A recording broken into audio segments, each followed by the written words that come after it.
Howdy everyone, it's me once again, the one and only Killer Dan. And today, I still have another kaiju film to review for you folks. 18th Godzilla film titled Godzilla vs. King Ghidorah. But the thing is, it's the third installment of the Godzilla Hades series, which like I mentioned before, it's my favorite era of Godzilla, the Hades series, because it's more in tone how the original Godzilla film is going to be, and how it was in the past, I should say. So yeah, the Hades series started the return of Godzilla, which is connected to the first film, and this got a sequel titled Godzilla voiced by Alante. So, of course, this film got a sequel too, of course, and it's Godzilla vs. King Ghidorah. So I just thought I'd do this. And yeah, it has something to do with, time traveling and whatnot. So yeah, a time traveling kind of a movie. I know I don't review these kinds of movies that often, really. But that's what this movie is, a time traveling kind of a film, really. So yeah. It reminds me of Back to the Future films, because when it comes to time traveling, the whole logic of it is pretty much that. I guess that's the best way I can compare it to it. So yeah, like I said, I don't review these kinds of movies all that often, really. So I'm going to this time because it has something to do with Godzilla. Yeah, so yeah, this is the film where the characters actually really attempt to do something about it. I mean, really do something about it. So he gets erased from his own movie. Yep, you heard me right, folks. He gets pretty much erased from history because they're trying to kill him off, of course, as usual, and they want a permanent solution for this kind of a thing. So there was that. I know it's kind of weird, but that's fine by me. I don't mind that really. And yeah, I guess they're trying to keep things interesting, of course, with the story, obviously, and that's what they did. Even though in some ways, when you think about it, it kind of complicates things when I think about it, really. And yeah, it's a bit of a headache when I try to talk about the story, really, folks. It is a bit of a head scratcher when I think about it. One of the characters is Miki Sagusa. I know there's a character I brought up before, but she does play an important part in the story in one form or another. Which is not surprising because women had always been an important part of these films. So, and I'm also glad that she's back because she's one of my favorite characters. And also, she's an important part of the story. So there's that, folks. So it's just it can be connected to the entire thing anyway when you think about it. Another important female character in this film is her, Emmy. She is one of the women who came from the future. She's this Japanese woman, and of course she wants to be, the one to help everybody, and she wants to help Japan, obviously. But adding the time traveling element to a franchise can be a way of desperation, of course, but in the grand scheme of things, I guess it could depend on how it's done, I guess, really. I mean, normally I don't want this kind of element to be attached to a film franchise if it wasn't like this to begin with. And it does make everything confusing when you think about it. But I guess, like I said, it depends how it's done, I suppose, folks. It depends on its execution. But anyway, I do have to talk about the plot. So yeah, let's get into it, shall we? Anyway, we get to see that taking place in 1992. There's a science fiction writer who is writing a book about Godzilla. And yes, he does learn about this group of Japanese soldiers that was stationed in Lagos Island during a certain period of time, of course.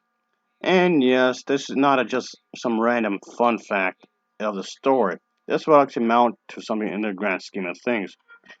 But anyway, it was mentioned that in February 44, while being threatened by the American soldiers, the Japanese soldiers were actually saved by this mysterious dinosaur. So this writer had theorized that the dinosaur that saved them might have been mutated into Godzilla in 1954 after the nuke that was dropped on the island. So, but anyway, we get to see that there's also this wealthy business guy who also would become an important figure of the story. This wealthy business character It was actually a soldier from the past. So yeah, let's just say things do become rather crazy. So yeah, let's just say that the character of King Ghidorah does make a return in this film. King Ghidorah is of course uh, a creature that Godzilla fought before, but in this film, he's a product of these people of this future. These people of the future came from a distant future claiming that Japan will be destroyed completely by Godzilla. And they got on this UFO and just traveled back in time to Mount Fuji. And you get to see that when the Japanese army investigates, they greet and so on individuals, of course. And again, like I said, they claim that they have to go back in time, even further back, with the Amy, with the character, the Japanese woman brought up a moment ago. They have to go to the past and bring some people with him in order to stop Godzilla from destroying Japan entirely. So they claim that Japan was completely gone. There's Pharaoh not there. So their proof they claim is that Amy presents a copy of the book that was written by the writer just a moment ago, which hasn't even been completed in the present time.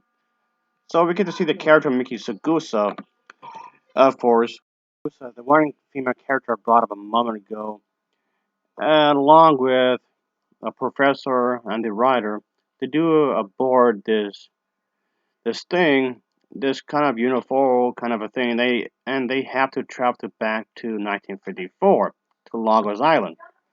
So yes, there is these group of time travelers from the year 2024 arrive in Japan and warn that Godzilla himself will return and destroy the nation. Of course, this does take place after the events of Godzilla's Biolante, which was mentioned early on in the beginning of the film. So yes, of course, let's just say that's what happens in this film. They try to prevent Godzilla from doing even further damage.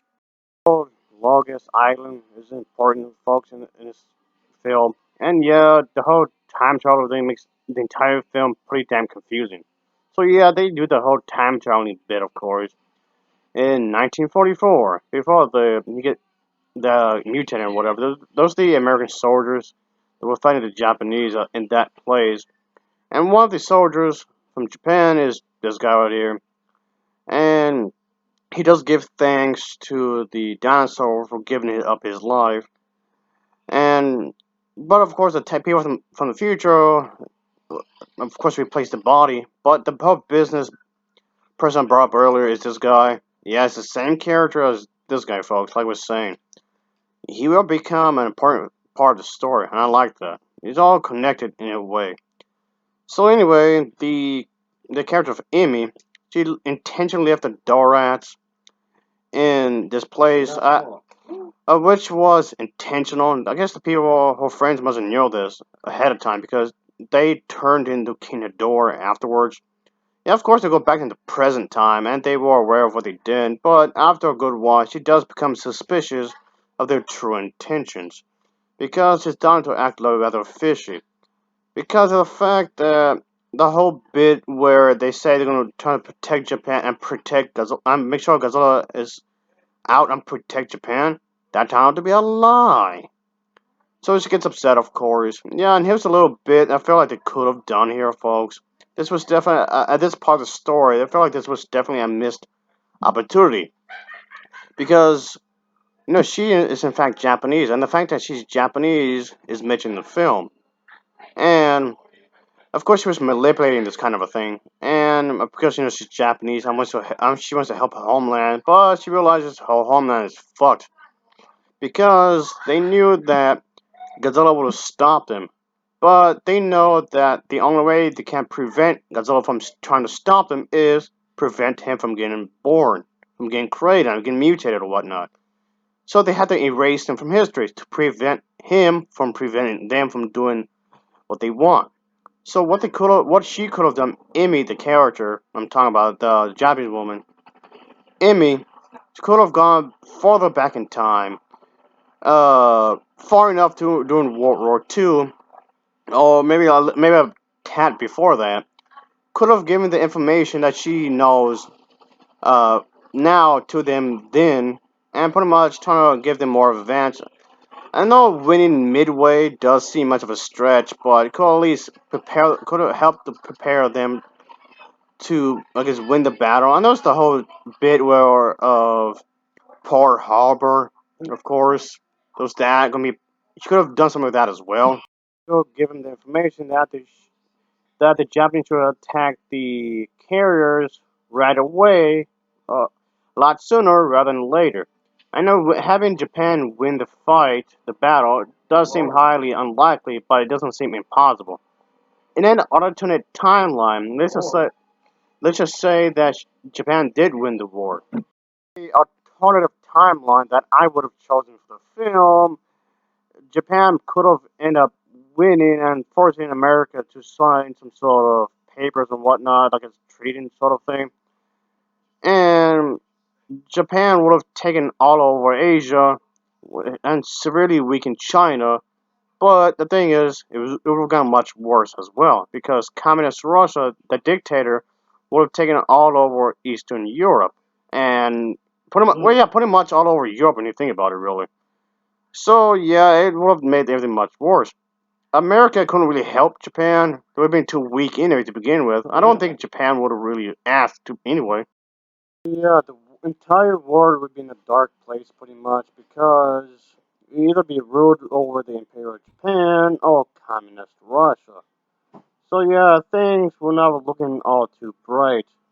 And let's just say that Emmy would have become rather depressed because of this, because this has really backfired on her, folks, in a lot of ways. So yeah, What have I done? okay, granted, she would have gotten rid of King Ghidorah by preventing that thing from being made, and yes, she would have prevented the birth of Godzilla, sure.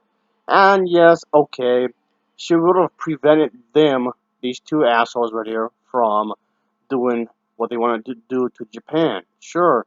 But then again, at what cost? So if anything, she probably would have made the entire situation even much worse than it originally was in her other timeline, which now no longer exists because she changed it entirely.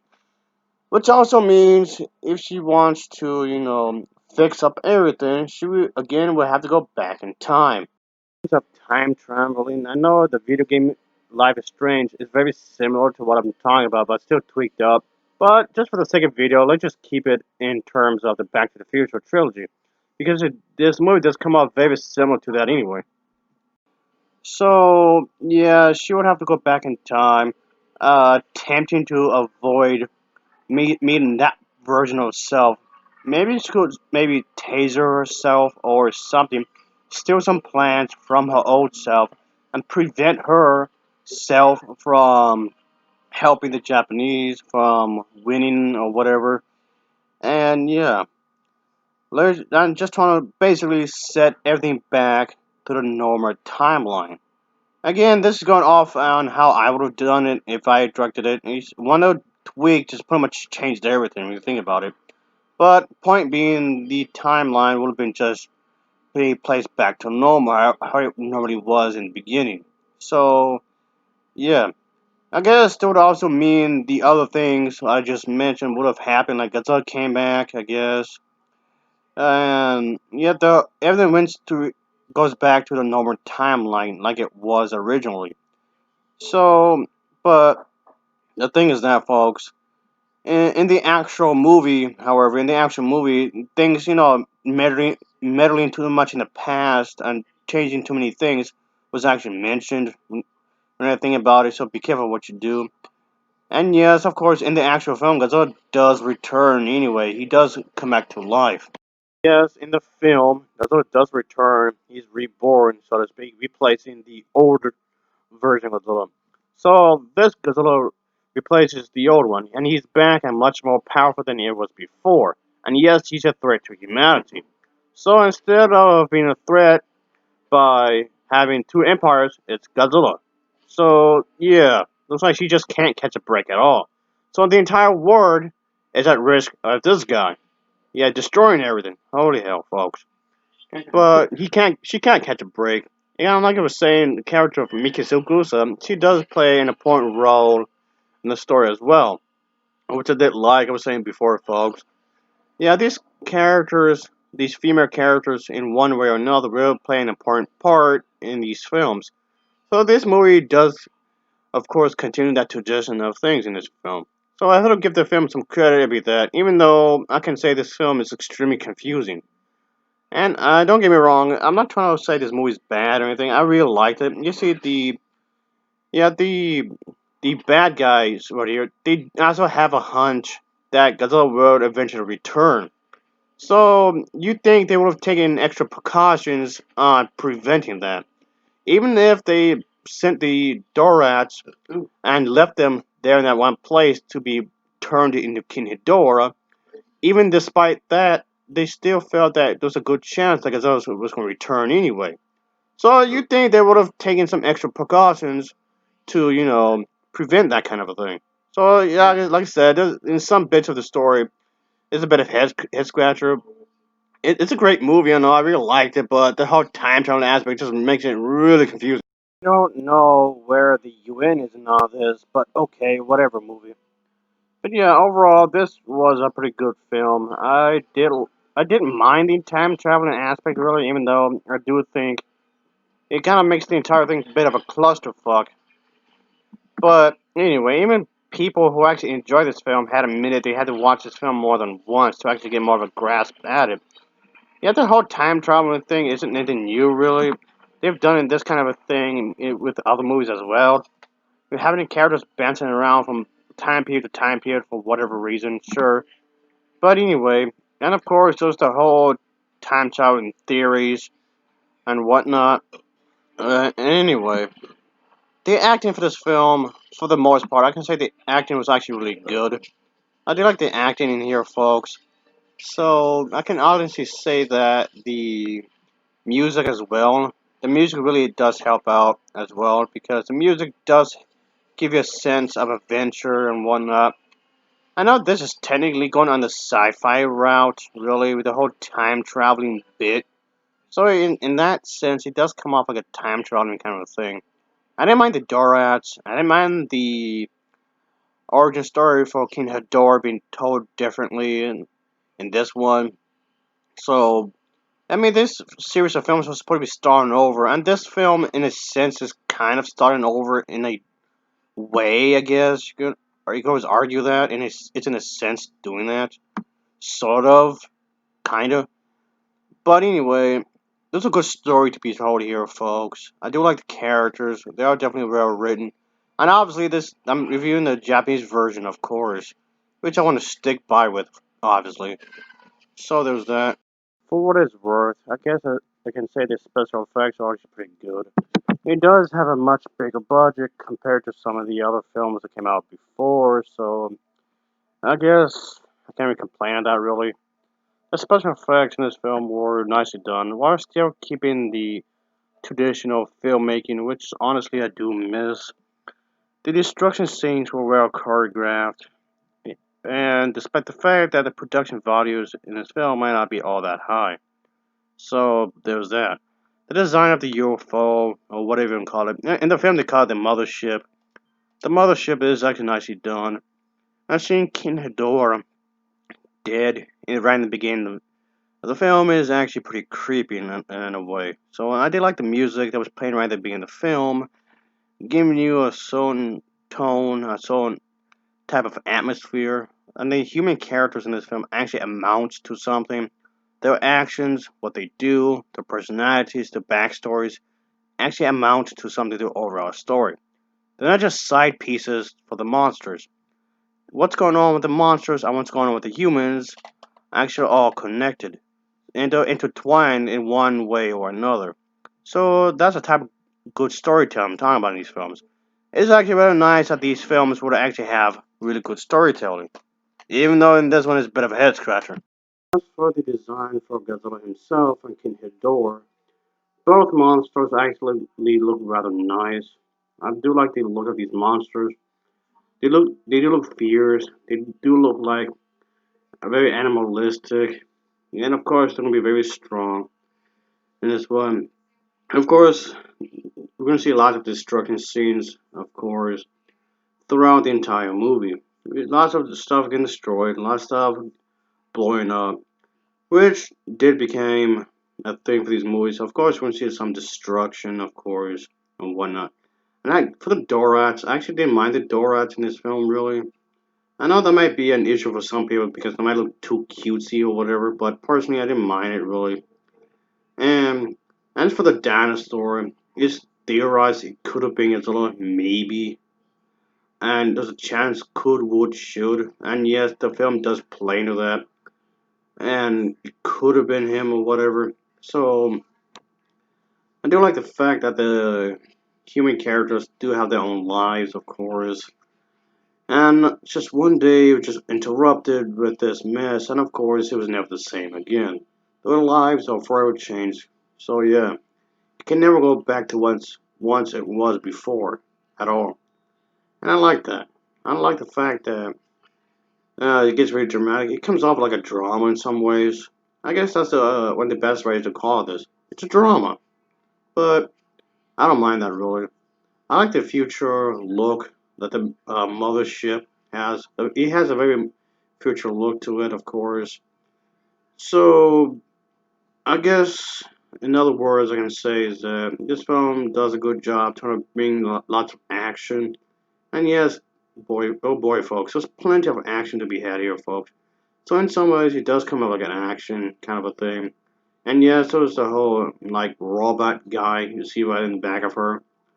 And just we get to see that Amy does want to kick some ass because yeah, these people are assholes. Yeah, she feels she was tricked into doing this kind of a thing. So yeah, the action here is pretty frequent, so it doesn't feel too slow or anything. I do like the robot. Yeah, the robot guy right here, folks. He was pretty cool in the movie. So it does feel like a very futuristic kind of a film. So that's cool right there. And yeah, I can't really complain too much about this film because for the most part, I actually do think it's a good film. And it's pretty action packed. So there's that. That's definitely a good thing there. As mentioned earlier, folks, this is the Heisei series of Godzilla films, which started off at like a new line of Godzilla films. Up to this point, they've been just introducing new monsters for Godzilla to face off. But King Ghidorah was the first monster in the Heisei series to reintroduce an old nemesis from the previous series. And of course, this would have marked the first time in the series where he would fight an old foe one on one. In well, at least in a while anyway. At least in a while. So yeah, in this film he has no monsters aiding him. There's nothing helping him really. If anything, everybody seems to want Godzilla dead. So it's like everybody's fighting Godzilla off in this film. Which isn't necessarily surprising because Godzilla himself is supposed to be one of those types of characters that doesn't really want to get along with people. And that's definitely the case here. Godzilla himself doesn't want to get along with anybody really, when you think about it. So I do like the fact that this film does take itself rather seriously. It's not a joke, it's not comedy, it's not done as a parody, it's not satire or anything like that. This film does take itself rather serious. So I do appreciate that, of course. So I'm saying that as a good thing, of course. The way this film is made is definitely well crafted. I like the editing. I mean, yes, okay, technically this is a low production film compared to the Hollywood films. This film is pretty action packed, like I was saying a moment ago. I do like the monster battles. The monster battles are pretty cool in here, folks. There's plenty of action in regards of monsters and humans. You see the monsters fighting each other. You see the humans fighting each other, and then you see the humans fighting the monsters. So it's like a crazy battle, action-packed movie, so it's definitely well balanced in that regard. The pacing itself never bored me. I did like how this was done in regards of the characters, of the editing, and there's plenty of good stuff to be had here, folks. I really liked how this was produced in the sense that they placed a lot of effort in this film. I did like how Godzilla was introduced in this film. Of course, Godzilla himself is going to be really angry. He's going to be really pissed off, obviously. But then again, he always seems to be angry anyway, so of course he's going to be like that, obviously. I do like King Ghidorah being evil, of course. King Ghidorah is an asshole, of course. He's the bad guy. He's the villain. And of course, he's here to fuck up a bunch of shit. And that's what he's gonna do. Destroy a bunch of stuff. Like an asshole. But there's that. But of course, that doesn't stop us from trying to fight him. So, yes, of course, these two individuals are going to duck it out with the intent of killing each other. Yeah, these two monsters want each other dead, so it's a fight to the fittest. Oh, I'm fine with the company trying to introduce, I guess, different type of storylines, trying to make it seem refreshing, which is the thing. Just don't try to stay away from the actual intention of these films. So yeah, there's still something about war, of course, and whatnot, politics, and that became a thing for Godzilla films anyway, ever since the first film. That involved politics somehow, and that's what happened here. And of course, you'd have a woman as the part of the cast of characters, and that's also became a thing for these films as well. So, army stuff, military and whatnot. Of course, all that's gonna be in here. So, you got to have these elements somehow intertwined in one method or another, I guess. And it works here, folks. It does work. I like the lighting. I like the direction in which we're going with, and the soldier who became the business guy in this film. Yeah, I do feel pretty bad for about this guy because he definitely had good intentions, of course, and it just came out like his life went astray. His life just went to a totally different direction.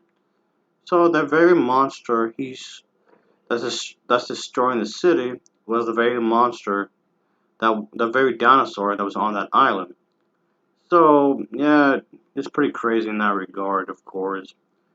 It just shows that these characters could have some sort of connection, of course, and I like that. Gotta have the characters actually mean something when it comes to a narrative sense. It's not just some shadow entertainment and whatnot. I do like what they were trying to do here, of course. And yes, there was the introduction of Mecha King Ghidorah. Yeah, Mecha King Ghidorah is probably one of the coolest looking monsters they have on here. So yeah, King Ghidorah is a cyber in here. So there's that. Okay, granted, I know I mentioned this before with robots in Japan. Robots in Japan has always been a thing, so of course it's gonna make this be a part of the story in some fashion. I did like that. So it does make sense in the grand scheme of things. I did like the music, even for these characters. The music is all well done in this film, like I was mentioning earlier.